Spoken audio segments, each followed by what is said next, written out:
Meus alunos, tudo bem? Estão passando bem a semana? Bom. Vamos, hoje é o nosso último dia de aula. Agora nós vamos falar um pouco sobre volumes, que é o que falta para complementar a geometria espacial. E, a seguir, a aula de matemática financeira. Muito bem. Vamos lá.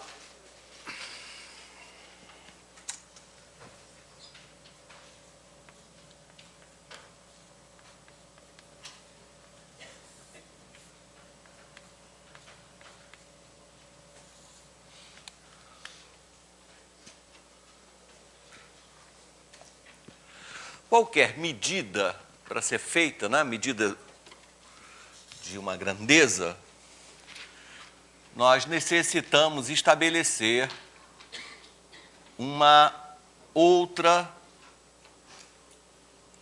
da mesma espécie que vai ser tomada como padrão de comparação, o que nós chamamos de unidade, né? Unidade de medida é, então, uma grandeza arbitrária da mesma espécie daquela que eu pretendo medir, e a medida nada mais é do que uma comparação entre aquela grandeza e a que eu tomei como unidade, né? Aquilo que vale 1. Unidade é aquilo que vale 1. Naturalmente que eu só posso entender que alguma coisa seja 2, 3 ou 5 a partir do momento que eu sei o que vale 1, verdade?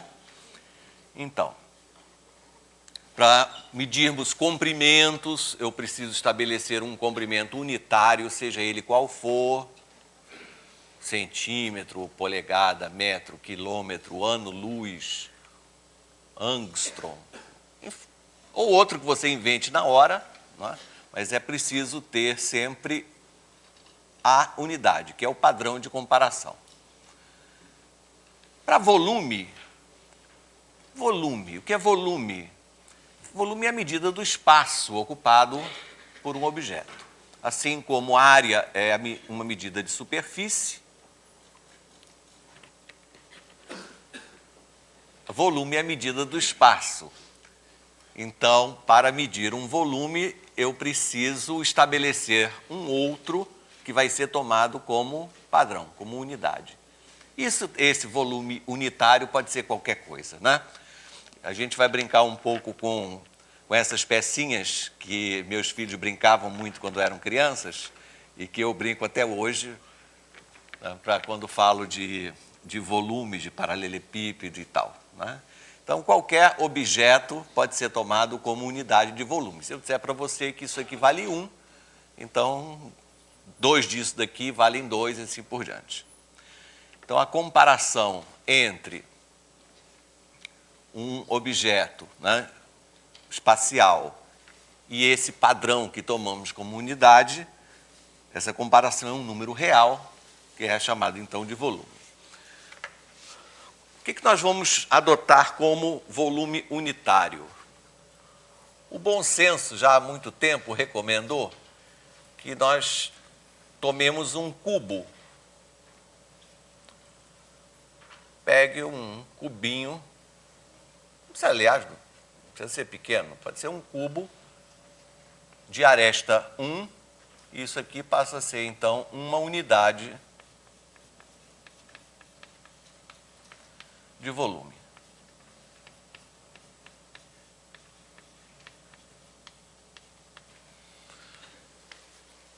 Quando a unidade de comprimento é conhecida, por exemplo, centímetro, aquele volume chama-se centímetro cúbico. Cúbico, porque tem a forma de um cubo. Se for um metro cúbico. Uma polegada cúbica. Né? Bem, nem sempre é assim, porque durante o tempo todo, o mundo está cheio de unidades estranhíssimas, de comprimento, unidades monetárias, unidades de massa, não é? Unidade de volume mesmo.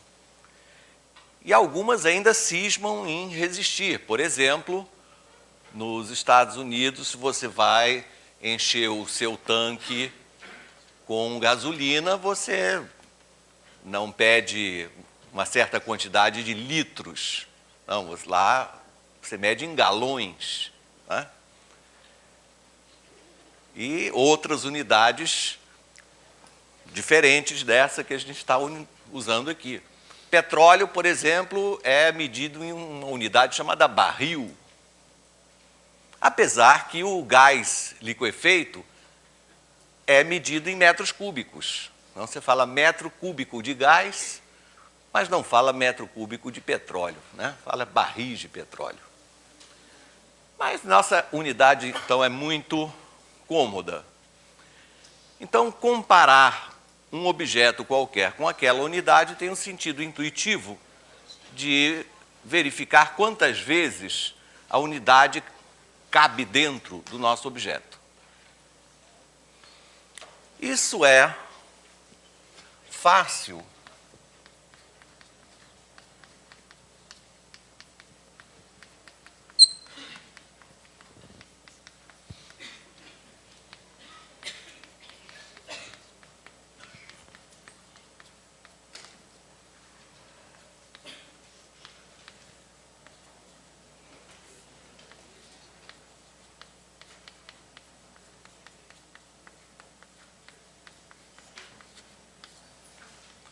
quando eu tenho um paralelepípedo retângulo, ou também chamado de um bloco retangular, com um objeto desse tipo aqui.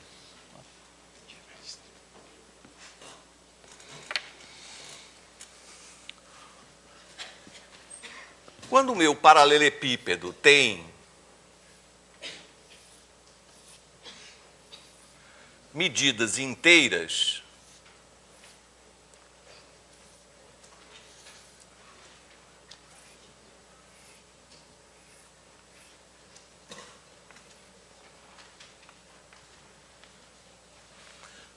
quando o meu paralelepípedo tem medidas inteiras, é muito fácil entender o que seja o volume de um objeto desse tipo. Não é? Porque eu posso colocar a minha unidade facilmente preenchendo todo esse espaço. Aquela unidade, né, cabe 5 vezes no comprimento, cabe 4 vezes na largura.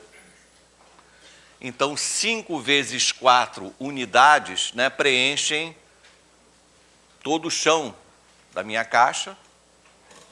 E como a minha caixa tem altura 3 andares, né, 20 vezes 3, conseguem preencher todo esse espaço.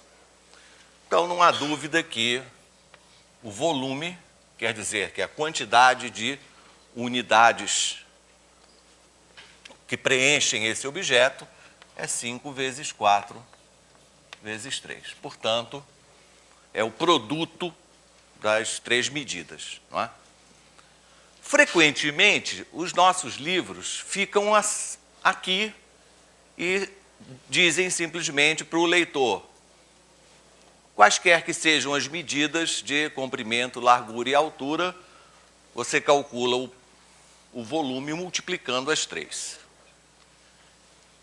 Ok, é um chute um pouco violento, não é? O aluno acaba aceitando isso, e o fato de aceitar sempre aquilo que o professor diz ou que o livro diz não é uma boa política, não? O aluno mais tarde vai se sentir inseguro com qualquer coisa nova, porque ele não está acostumado a questionar ou a explicar o porquê das coisas serem dessa maneira. Muitas vezes a explicação está acima do que ele pode compreender naquele momento. Mas eu acho que uma explicação um pouquinho melhor pode ser dada, como eu vou fazer aqui. Para os alunos muito jovens, ele não vai entender por que o volume é dado pelo produto dessas 3 medidas quando elas são números reais quaisquer. Mas, se forem números racionais, ele pode entender perfeitamente. Tá? Se eu tiver por exemplo, um paralelepípedo retângulo em que o comprimento seja 5, a largura seja 7,32 e a altura seja 14 terços. Por que que para achar o volume eu multiplico essas três medidas assim como elas estão? Né? Então a gente pode mostrar isso no caso em que as medidas são números racionais.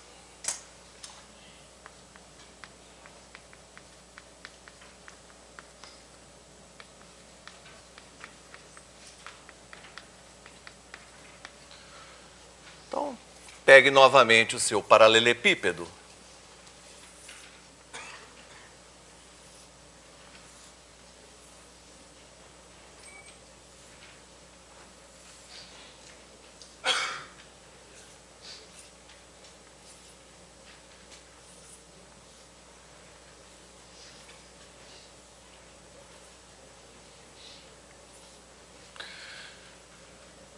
Ponha medidas A, B e C. E eu estou, então, considerando que A, B e C são números racionais. Ora, se são números racionais, cada um deles pode ser escrito como uma fração, com um numerador e denominador inteiros. Então, pensem que A, B e C são frações. Mais ainda, se eu tenho três frações, eu posso escrevê-las com o mesmo denominador, não é verdade? Então, vamos já a partir desse ponto. Vamos imaginar que A, B e C são frações e que já estejam escritas com o mesmo denominador.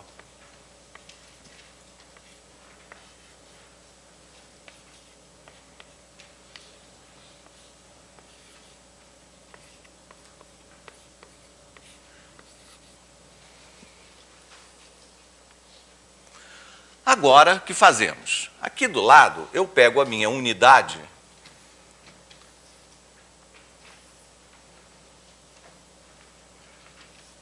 que é aquele cubinho que está ali no canto esquerdo do quadro.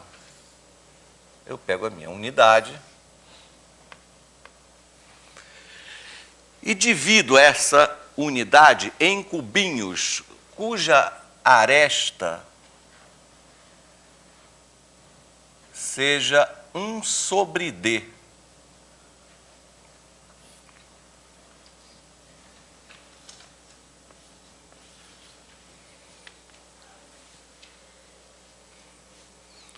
Ao fazer isso, quantos cubinhos pequenos cabem dentro dessa minha unidade?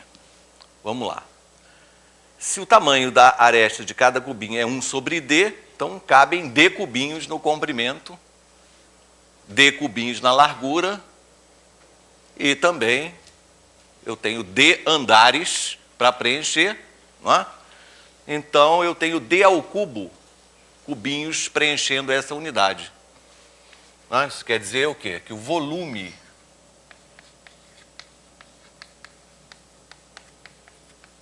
de cada cubinho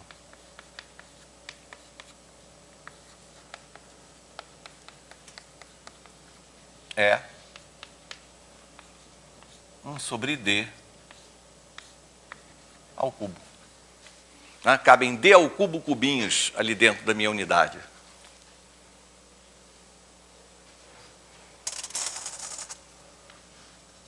Agora vamos pegar esse cubinho minúsculo e vamos colocar ele aqui dentro.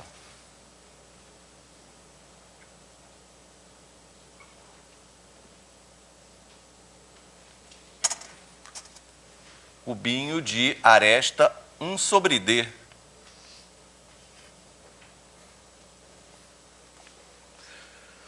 E eu vou perguntar para vocês, quantos cubinhos desse tamaninho cabem no comprimento desse paralelepípedo?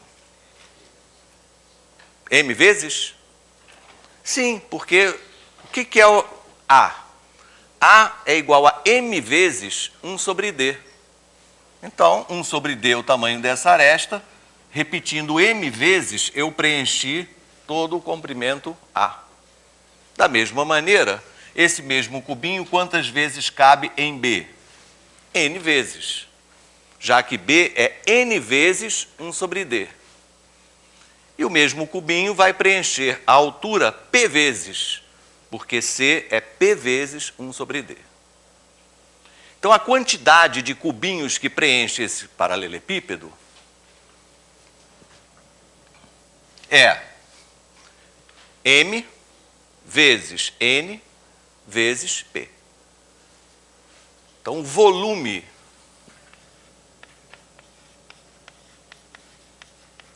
do paralelepípedo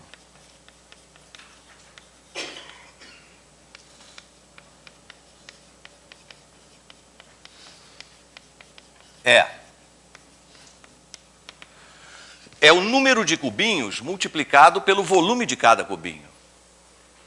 O número de cubinhos é M vezes N vezes P. E isso vai multiplicado pelo volume de cada cubinho, que é 1 sobre D ao cubo. Já adivinha onde eu cheguei? Isso daqui, portanto, é igual a M sobre D vezes N sobre D vezes P sobre D. Que, portanto, é o produto das três medidas.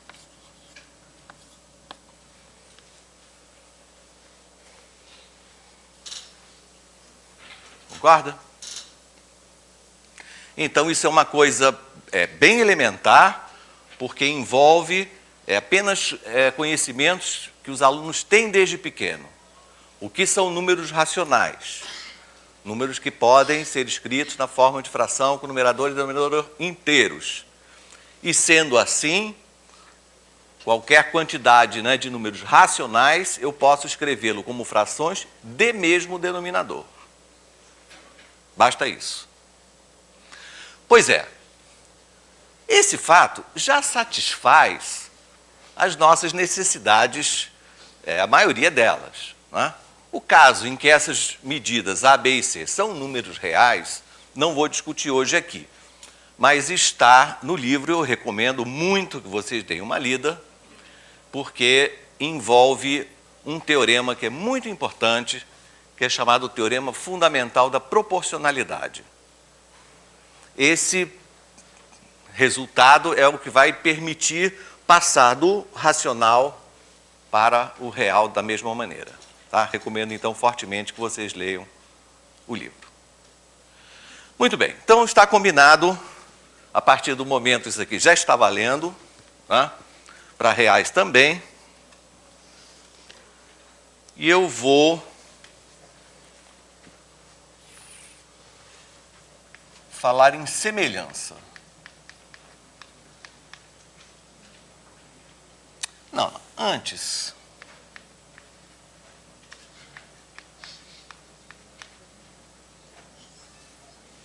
Vou ainda falar de volume de uma forma um pouco mais geral.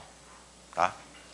Eu sei, então, calcular o volume disso. Como é que eu calculo o volume de um outro objeto?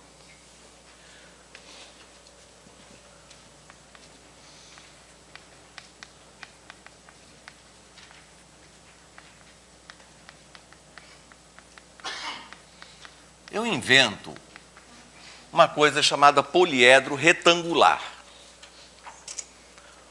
Poliedro retangular é um poliedro formado por objetos desse tipo, paralelepípedos retângulos justapostos. Pronto.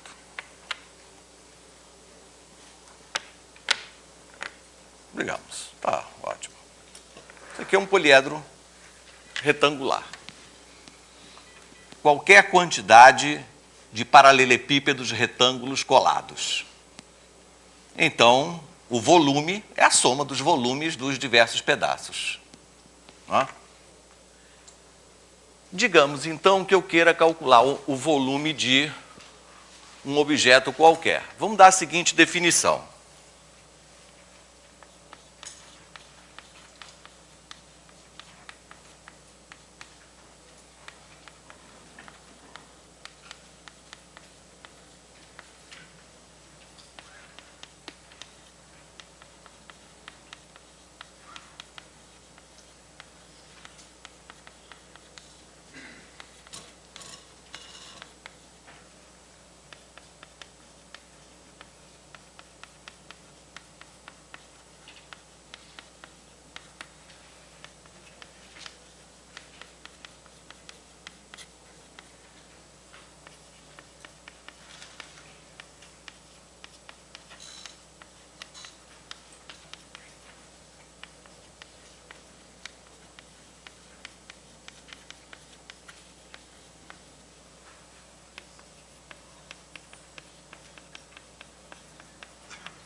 O volume de um sólido S é o número real cujas aproximações por falta são os volumes dos poliedros retangulares contidos nele.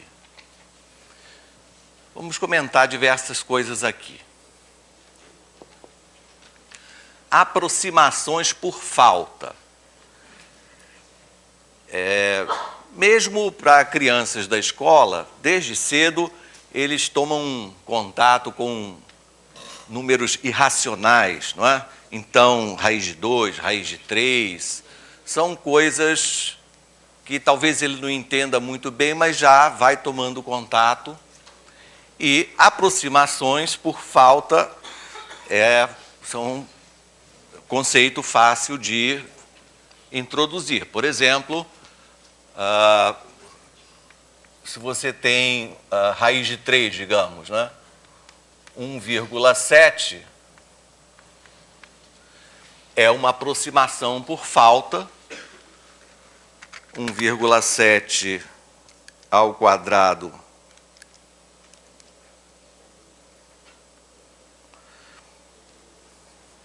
é 2,89. Quer dizer, é uma aproximação. Está um pouco longe, mas é uma aproximação. 1,73 é uma aproximação melhor.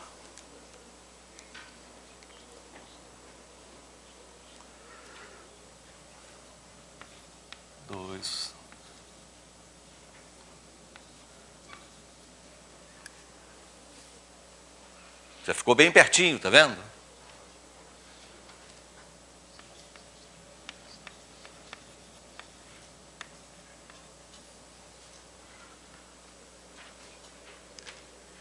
Um 1,7305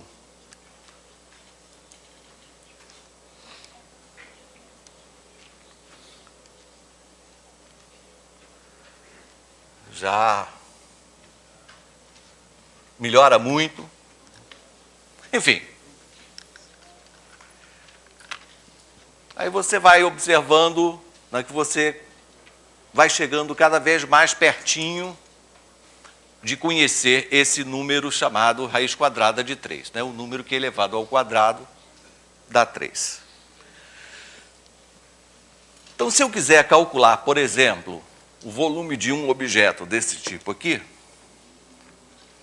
que vocês vão dizer assim, enche de água, tá bem? Mas estou pensando que isso é um objeto geral, né? Então, o que eu vou fazer é preencher esse sólido com um poliedro retangular. Quer dizer, eu vou fazer um poliedro retangular ficar contido nele. Essa é a ideia. Um poliedro retangular contido no meu objeto. Então, a soma dessas pecinhas é uma aproximação por falta do volume da minha tigela. E eu posso melhorar essa aproximação quanto eu quiser. Querem ver?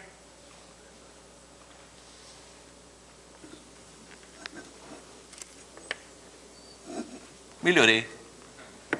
Já tenho uma aproximação melhor do volume da minha tigela. Vou melhorar um pouquinho mais.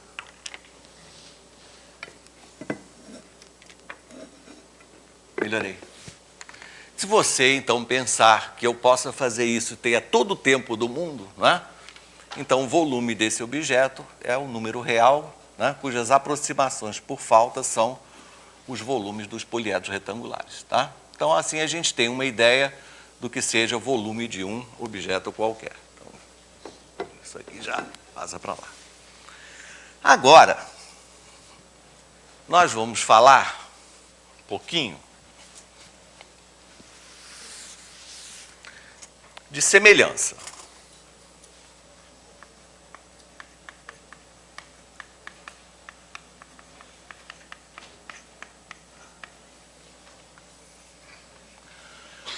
Vou voltar ao paralelepípedo.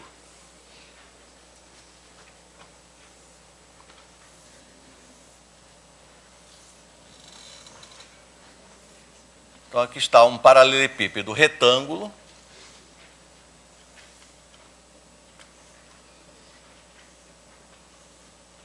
E aqui está uma cópia menor dele. Ou maior, podia ser, tanto faz. Medidas A, B e C. Medidas A', B' e C'.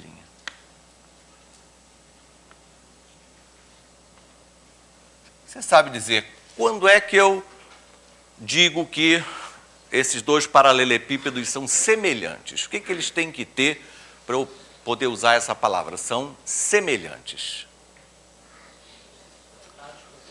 Todas as medidas na mesma razão, são proporcionais. Então, a razão entre A e A' é a mesma razão entre B e B', é a mesma razão entre C e C', é a mesma razão entre a diagonal do primeiro e a diagonal do segundo, por exemplo? Também.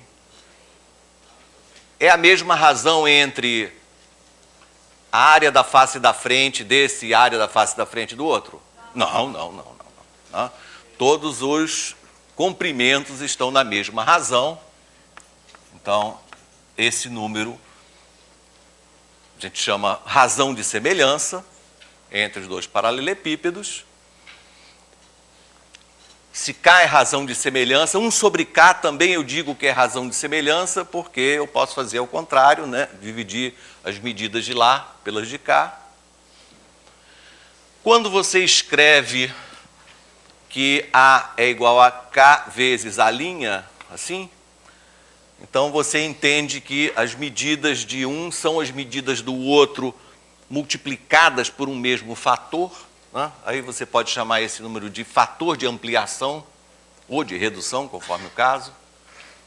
Então, esse número K tem diversos nomes, inclusive escala, quando a gente está tratando, né, de coisas mais geométricas, geográficas, desculpe, né? Escala. E vamos supor que eu tenha volumes V e V', e vou calcular, então, quanto dá a razão dos volumes. O volume do primeiro é ABC, o volume do segundo é A', B', C', que você pode entender que seja o produto dessas três frações. Cada uma delas é K.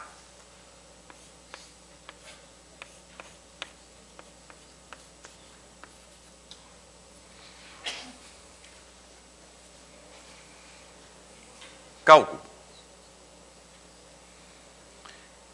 E aí eu enuncio o teorema.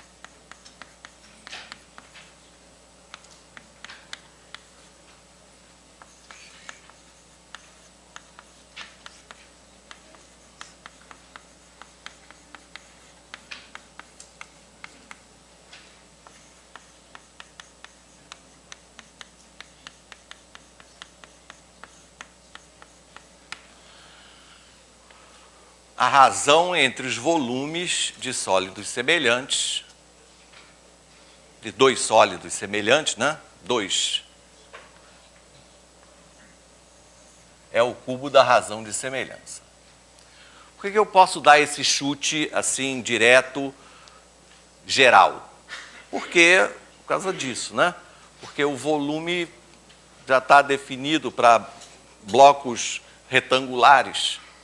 Então, o que está valendo para cá, vale em geral para qualquer outro objeto, não é? Então, a razão entre os volumes é o cubo da razão de semelhança.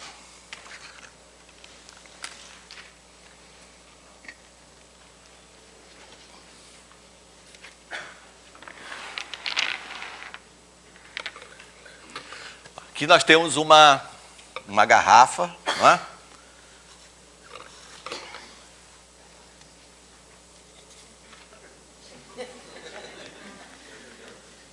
Não é interessante?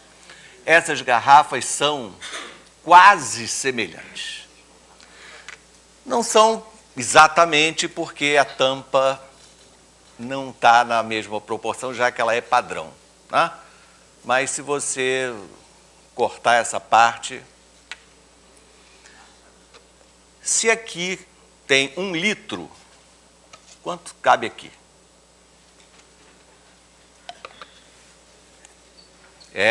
Não é difícil. Com uma régua, eu posso medir, por exemplo, a altura e a altura.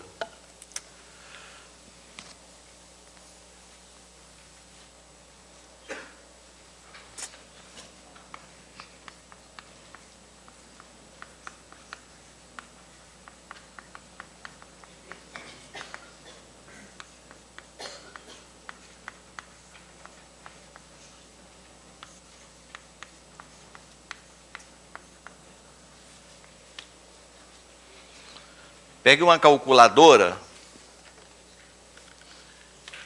e veja quanto dá a razão dessas alturas. 21,5 dividido por 17.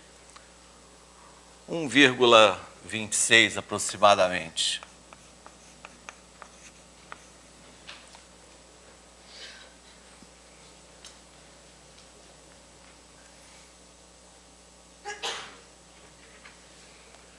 Um 1,2647, 1,265. Portanto, a razão entre o volume grande e o volume pequeno é esse número ao cubo. Pega aí a sua calculadora, 1,265 elevado ao cubo.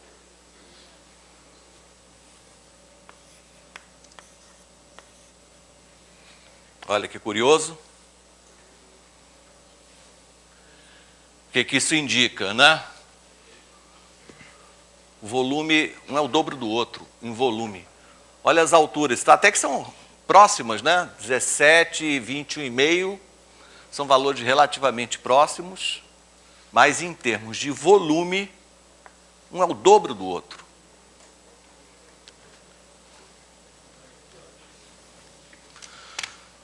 O que vocês podem constatar, aqui não dá para vocês verem, né? Mas um está escrito 1 litro e o outro está escrito 500 ml.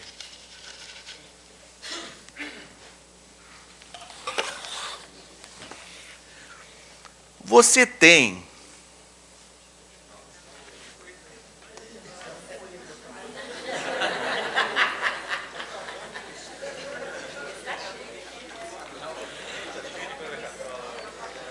Pois é. Esses são semelhantes mesmo. Até o rótulo, a tampa.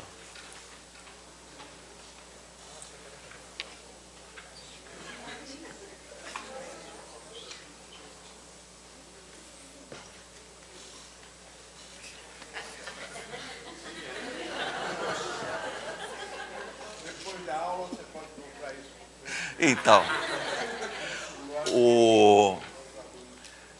é uma diversão. O supermercado está cheio. Está cheio de coisas assim. E o mais interessante é comparar os preços. Isso é que é o interessante para saber, né, como o seu dinheiro vale mais. Repara que a relação entre os dois potes de maionese não é a mesma aqui, né? Não. Essa relação daqui é a mesma daquela lá. Mas essa aqui é diferente.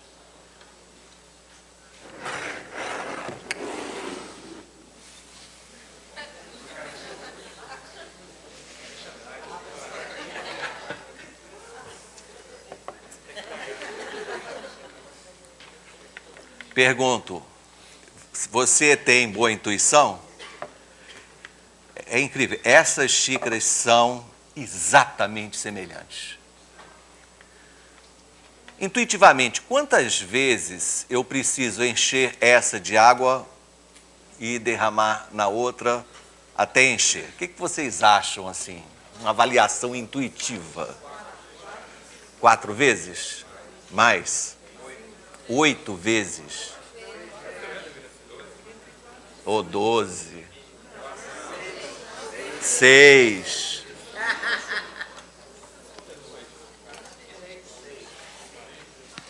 Então vocês façam essa conta agora.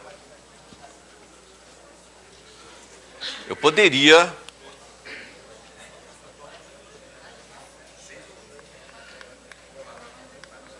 Xícara é com X?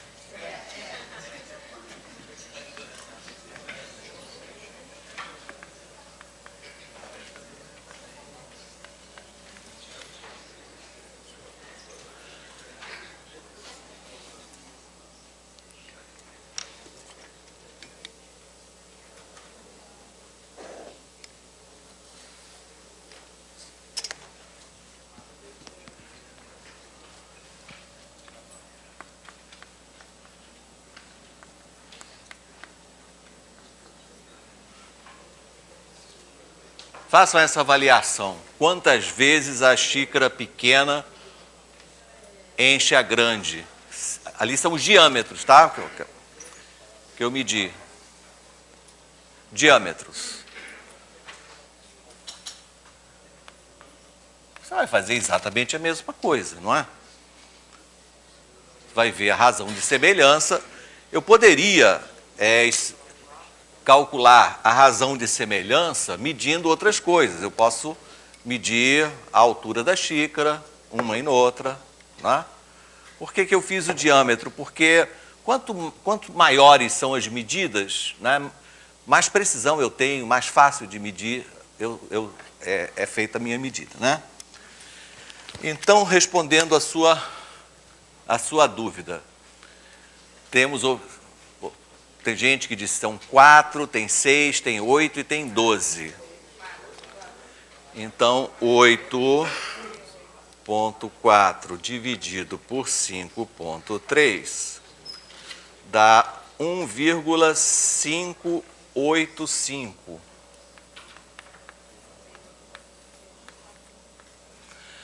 Tá? Essa é a razão de semelhança.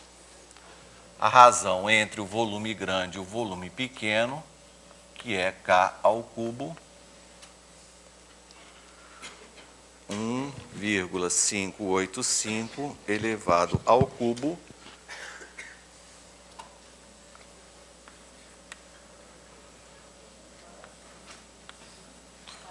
quatro, né?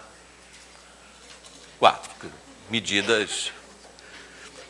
585 é ligeiramente mais, enfim. Wagner. Mas a razão dos volumes é 4. O Luciano está pedindo para você contar a história do gigante. Ah, sim. Acabei de lembrar a história do gigante. A história do gigante é a seguinte.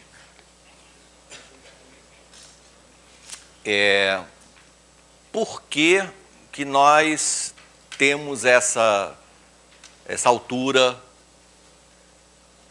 enfim, que não excede muito os 2 metros? Por que não pode existir um ser humano feito exatamente dos mesmos ingredientes que nós, ossos, músculos e tudo mais, com 10 metros de altura, ou 20 metros de altura. Né? Por que não pode existir um ser humano ampliado, digamos, 10 vezes? Vamos pensar num ser humano 10 vezes maior. Bom, isso é impossível pelo seguinte.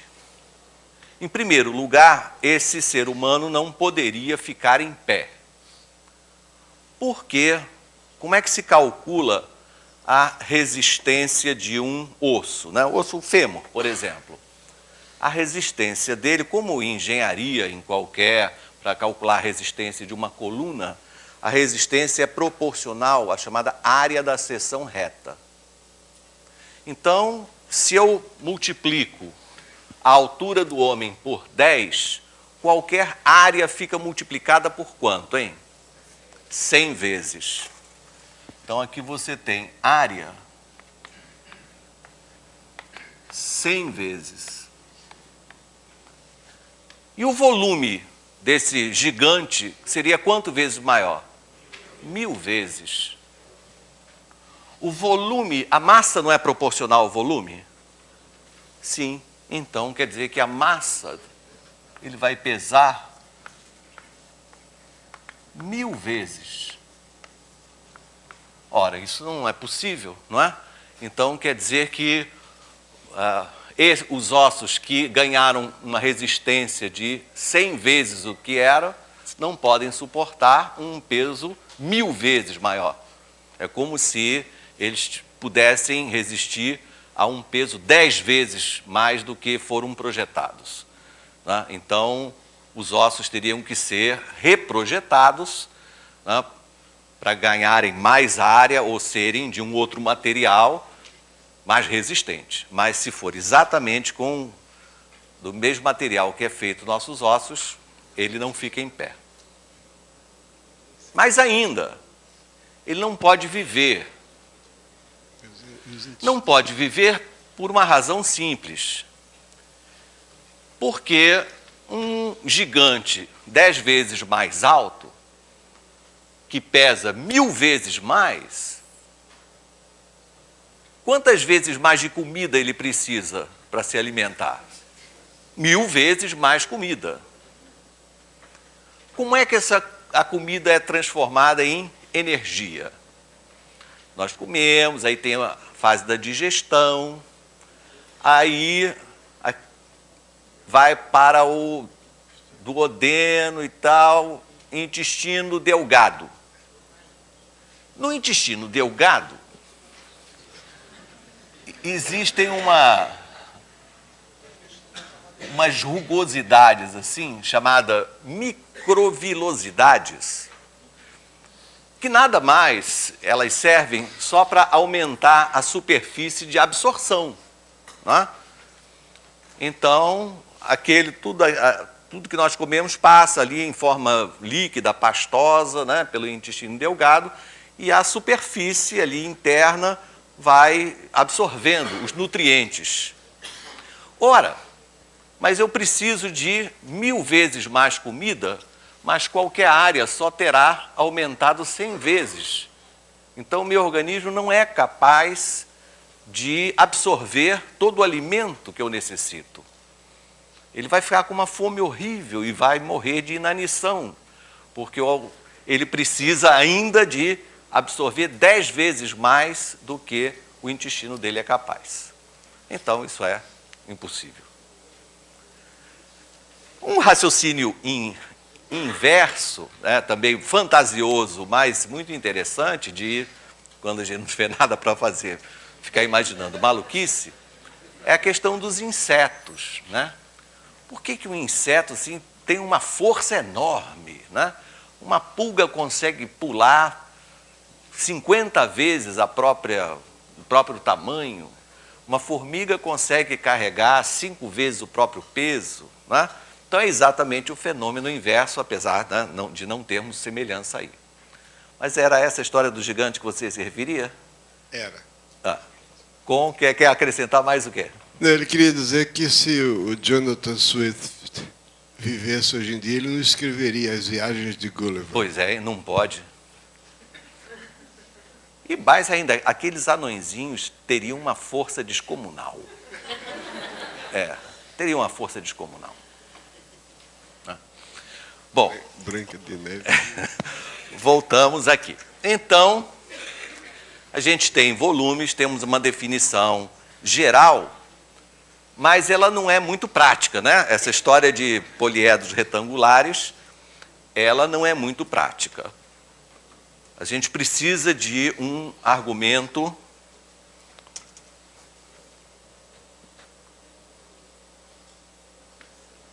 como pode? Esse meu relógio aqui já está acelerado.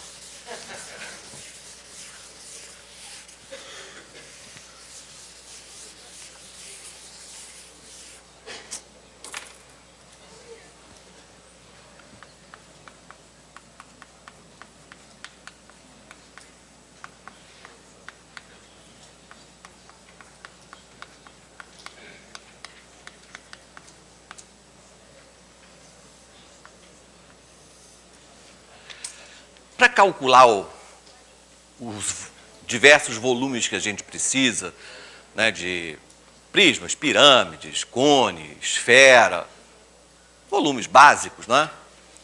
A gente precisa de uma ferramenta poderosa chamada princípio de Cavalieri. E só para vocês terem uma ideia, liga lá.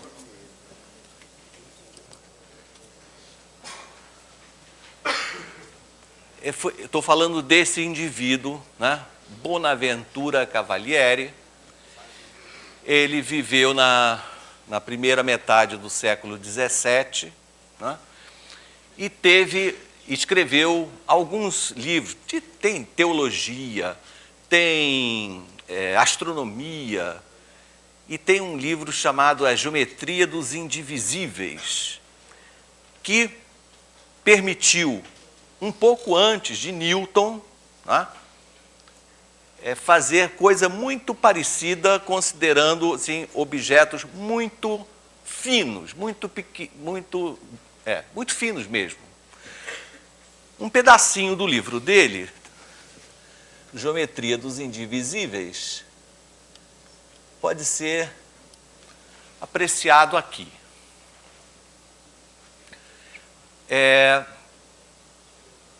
É claro, ninguém está entendendo nada, mas tem uma figurinha ali que diz o seguinte, vou traduzir para vocês. Você tem duas regiões aqui, né? Essas duas regiões, elas estão entre duas retas paralelas, né? Então, ambas tocam a reta de baixo, ambas tocam a reta de cima. E tem uma propriedade espetacular que é a seguinte: qualquer reta horizontal corta as duas regiões segundo segmentos de mesmo comprimento. Então ele diz aqui no texto à esquerda, acompanhe na quarta linha de cima para baixo, esse segmento, né, que vai de P até R, tem o mesmo comprimento do segmento que vai de N até B. Ele disse, então, que se isso acontece para todas as paralelas, né, se qualquer reta paralela, a de cima e a de baixo, né, cortar as duas figuras segundo os segmentos de mesmo comprimento, então essas figuras têm a mesma área. Né? Quer dizer, ele fatiou cada uma das regiões e se cada, né, fatia fininha de um lado tiver o mesmo comprimento da fatia fininha do outro, somando isso tudo, ele conclui que elas têm a mesma área. O caso para volume é exatamente tem a mesma ideia.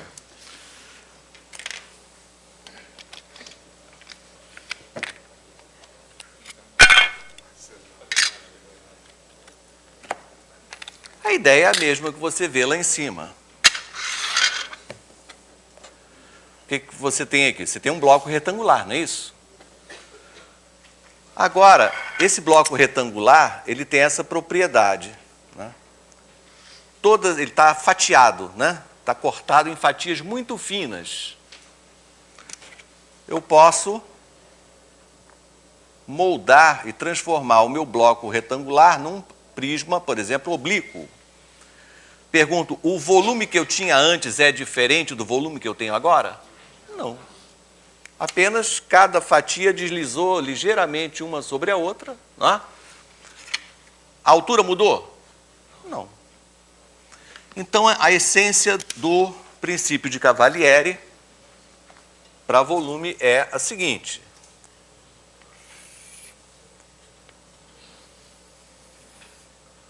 Você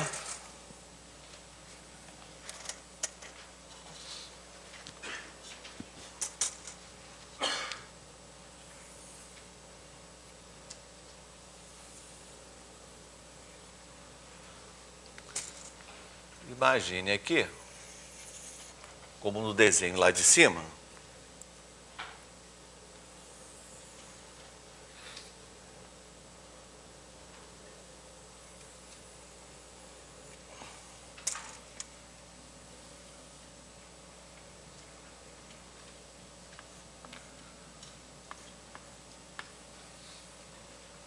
dois objetos. Pô, o segundo está tão mais magro que o primeiro, né? Não faz mal. Mas você pode imaginar que você pegue um presunto, não é? E bota na máquina de fatiar e pense que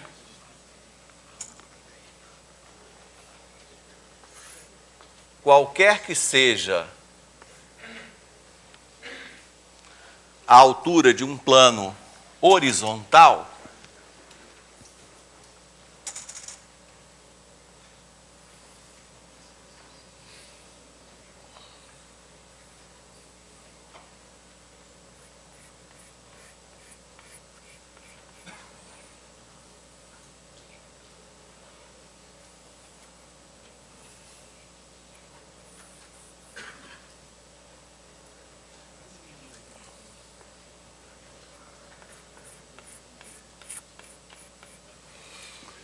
cortando por um plano horizontal, você obtém aqui uma seção de área A e aqui uma seção de área A'.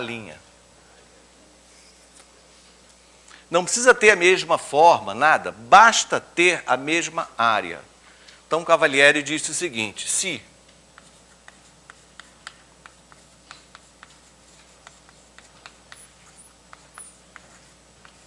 claro que eu estou omitindo, não estou escrevendo o enunciado completo, né? Se para todo x, de 0 até h, a área produzida num sólido for igual à área produzida no outro, então esses dois têm o mesmo volume.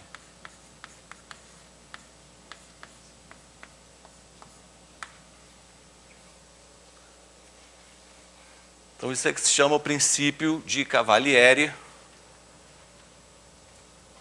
para volumes. Todos os planos horizontais, tá? Todos os planos paralelos ao plano H produzem seções de mesma área. Então, esses objetos têm mesmo volume. Com isso, fica claro, né, que prismas que tiverem mesma base e mesma altura têm que ter mesmo volume.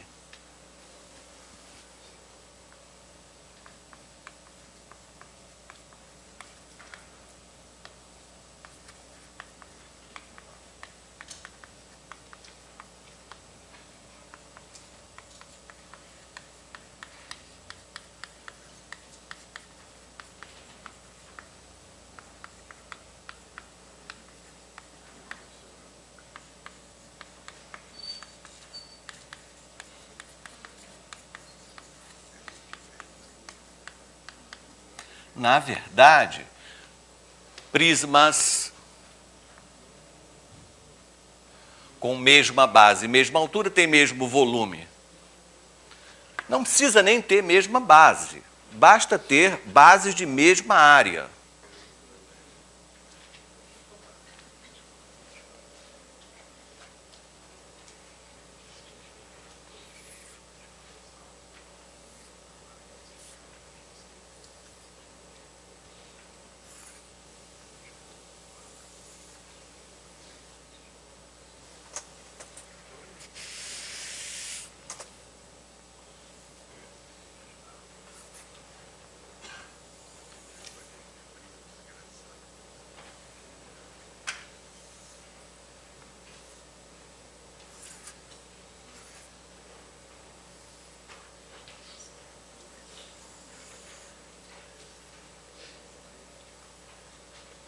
Então, se eu quiser entender direito um volume de um prisma qualquer,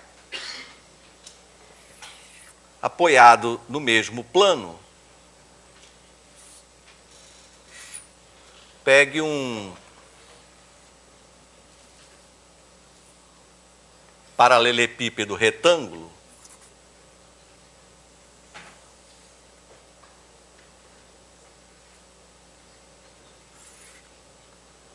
da seguinte maneira.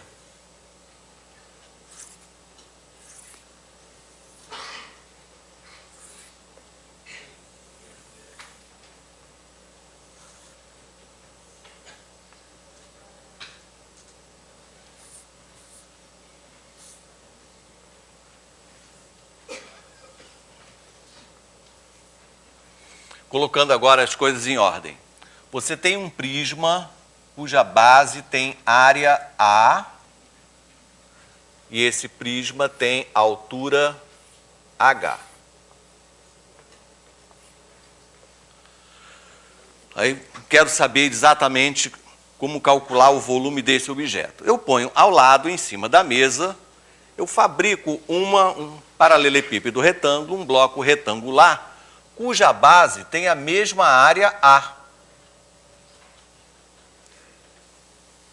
É possível, qualquer que seja o valor de uma área, construir um retângulo que tenha exatamente essa área? É evidente. Né? E que tenha a mesma altura H. E faça uma seção por um plano horizontal qualquer.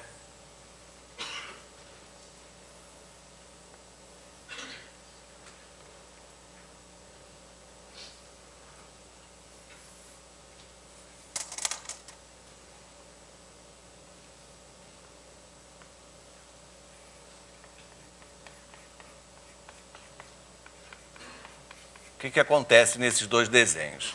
Aqui nós temos uma área A1, digamos. Aqui eu tenho uma área nessa seção A2. É verdade que essas áreas A1 e A2 são iguais? São, por que razão? Se são um prisma, qualquer seção paralela à base é congruente com a base. Então, A1 é A, é igual a A. Aí eu peguei esse A, coloquei lá. E no bloco retangular ocorre o mesmo, né? Qualquer seção paralela a uma face é congruente com a face. Então é de uma clareza enorme que nessa situação A1 é igual a 2. Se eu sei, então, que o volume do bloco retangular é a área da base vezes a altura, é a área da base vezes a altura, por causa disso, né? Esse produto é justamente a área da base, e o C é a altura. Então, é claro que o volume do prisma também é a área da base vezes a altura.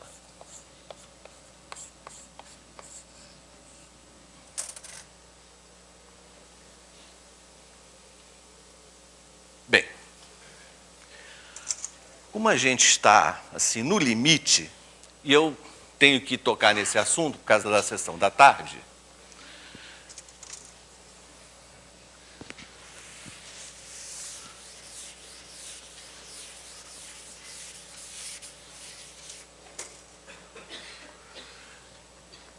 também só vou comentar pirâmides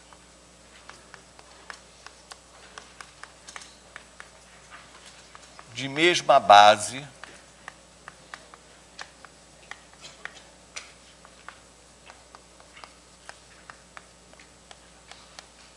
e mesma altura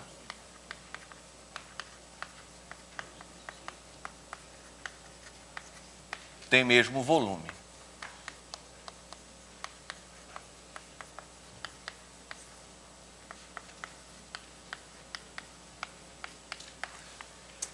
Luciano, Sebastião, me ajuda aqui. Eu vou mostrar umas figurinhas, e se vocês puderem repartir.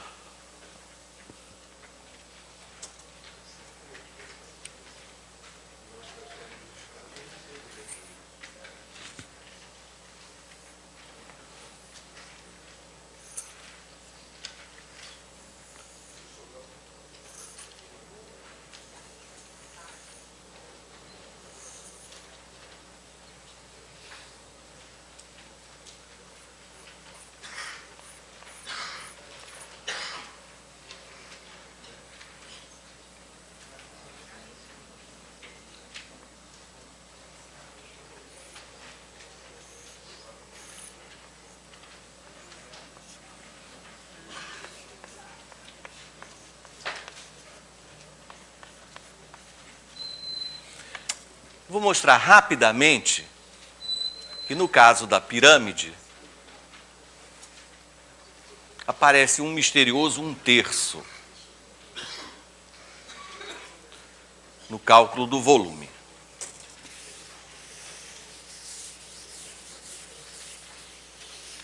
A ideia é a seguinte: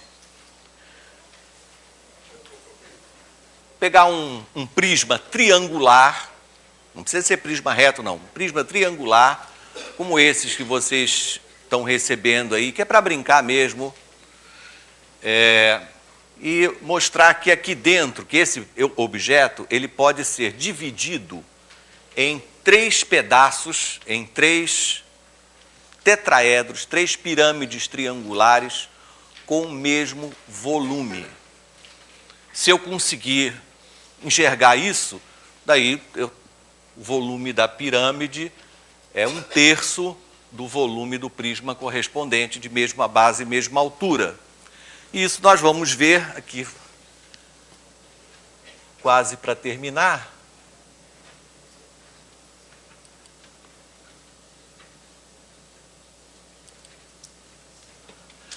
Essa é a figura que vocês têm, né?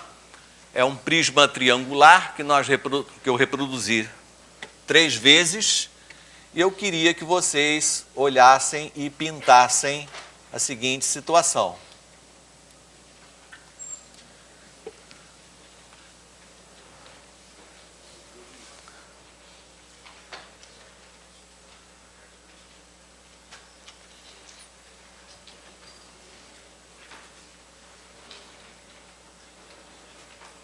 Em cada prisma, os 3 vazios ficaram lá em cima, mas você tem aí na sua folha, né? De cada um deles, eu cortei um pedaço, tá vendo?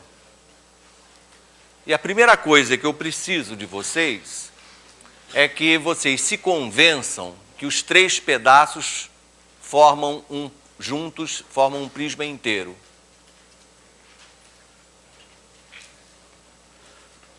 Para enxergar melhor, fixa a sua atenção no pedaço do meio, na pirâmide do meio. A pirâmide da esquerda, ela entra nesse espaço que eu estou mostrando aqui, tá vendo? Tá vendo essa face fininha aqui? Ela é a mesma que vai grudar aqui, certo? Então, essa parte, ela preenche esse espaço. E, finalmente, a pirâmide da direita, ela vem e entra aqui na frente, tá vendo?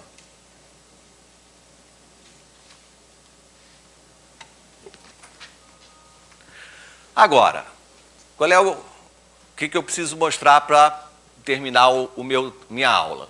Eu preciso mostrar que essas 3 pirâmides têm mesmo volume.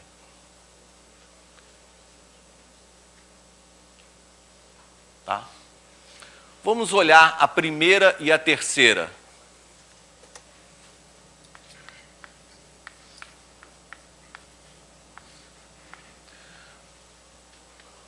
A primeira e a terceira têm mesmo volume, é fácil de enxergar, né? Por quê? Considera que a primeira tem a base lá em cima, no triângulo A', B', C'. E a terceira tem base embaixo, que é o triângulo ABC. Como a figura original é um prisma, então a linha B' não é a linha B', C' é um triângulo congruente a ABC. Tá certo? Além disso, a altura relativa a essa base é exatamente igual à altura do prisma, que é a distância entre os planos paralelos ABC e a linha B', C'. Então, a primeira e a terceira pirâmides têm as bases são ABC e a linha B', C', que são triângulos congruentes. E tem mesma altura.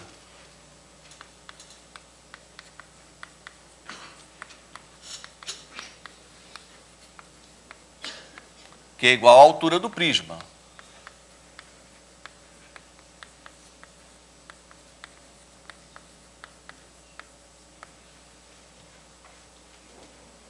Então, volume 1 é igual ao volume 3.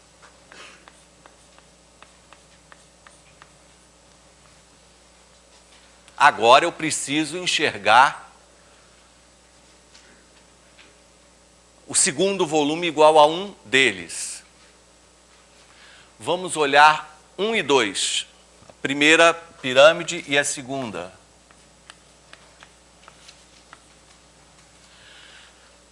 Nós vamos olhar essas pirâmides como tendo base, a primeira no triângulo A'C'.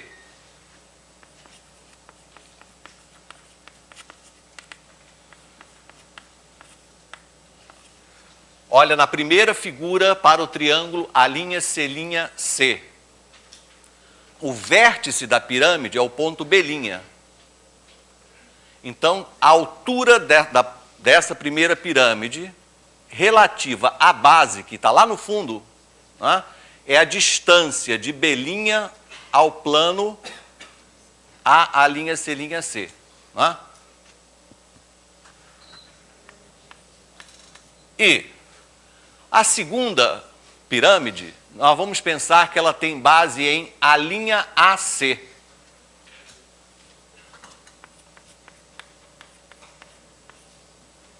Vamos olhar primeiro para as duas bases nos dois primeiros desenhos. Primeiro desenho, a base é A'C'. No segundo desenho, a base é A'C'. É verdade que esses dois triângulos são congruentes? Por quê? A'C' é congruente com A'C'. Claro, aquela face de trás, A'C' é um paralelogramo. Então, a reta A'C dividiu o paralelogramo em dois triângulos congruentes. Então, o que eu chamei de base, na primeira figura, A'C', é congruente com o que eu chamei de base na segunda figura, que é A'C. E o que acontece mais? O vértice, o quarto vértice é o mesmo, é o ponto B' nos dois primeiros desenhos. Então, tem mesmo vértice. Mesmo vértice superior, digamos, não vou botar nem superior, mesmo vértice. Isso significa que, em relação àquelas bases, os dois têm a mesma altura. As duas pirâmides têm a mesma altura. Então, tem mesmo volume. E V1 igual a V2.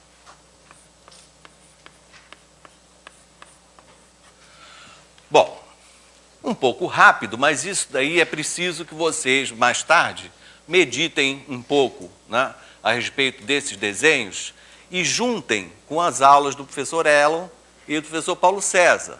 Né? Distância de um ponto a um plano. Né? Distância de uma reta a um plano. E pensar naqueles conceitos e aplicá-los aqui, para se convencer realmente que essas três pirâmides têm mesmo volume. Então, o volume de cada uma delas é 1/3 do volume do prisma correspondente. O livro mostra que isso vale para qualquer pirâmide e vai em frente, né? Vale para cone e o resto a gente vai descobrir de tarde. Tá bom? Vou ficar por aqui então, gente. Muito obrigado e nos vemos de tarde.